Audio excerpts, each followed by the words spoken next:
CEO of Google, is an avid practitioner of NSDR, because it has this amazing ability to reset your energy levels and focus, whereas with meditation, many people find meditation hard, and part of the reason they find it hard is that it requires focus.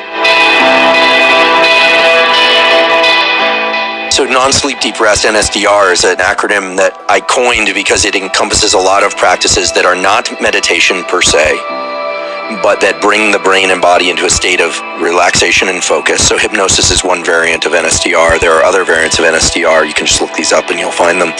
And I think that they've caught on, and that the CEO of Google is an avid practitioner of NSDR, because it has this amazing ability to reset your energy levels and focus, whereas with meditation, many people find meditation hard, and part of the reason they find it hard is that it requires focus. NSDR is a state which is very calm and relaxing. You don't have to work too hard. You're just listening to a script, whereas most forms of meditation, not all, but most forms of meditation involve cranking up the activity in your prefrontal cortex and trying to see your thoughts as opposed to thinking your thoughts, or focus on your breath, but then third-personing yourself in some respect. And that's work. And so many people who meditate quite intensely feel more exhausted. Now, that doesn't mean that meditation doesn't have any utility, but it's distinctly different than NSDR. And I think that people are working, certainly the CEO of Google, I have to imagine, is working very hard and using his forebrain.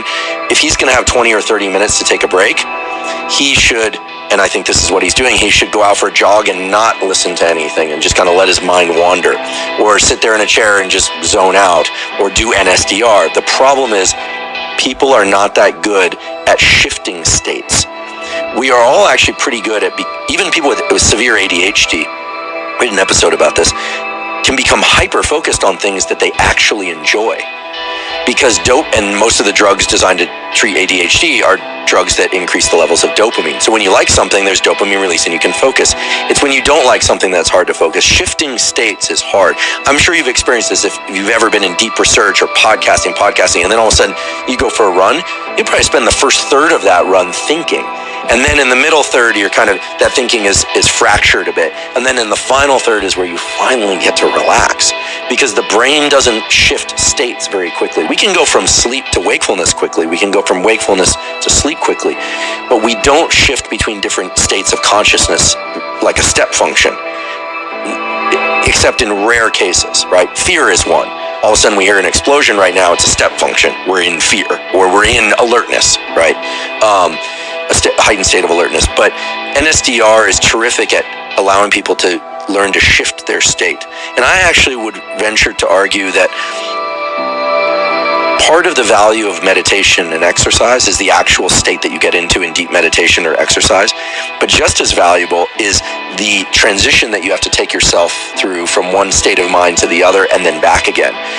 When I look, David Goggins, he always seems to come up, but because he represents so many important things: drive, determination, override of emotional state, going from being a 300-pound plus person to a fit person through. He's never revealed anything substantial about what he ate or what he didn't eat. He basically says, like, listen, run a lot, eat less, right? But what's remarkable is so much of what he says is about those transitions, about taking oneself from a state of, I don't want to scruffing oneself and like you're going to do it anyway, and then being able to carry that into regular life, so to speak. So I think that NSDR is immensely powerful. It's zero cost, and one of the reasons I'm such a fan of people doing it is that most people don't stick to a meditation practice.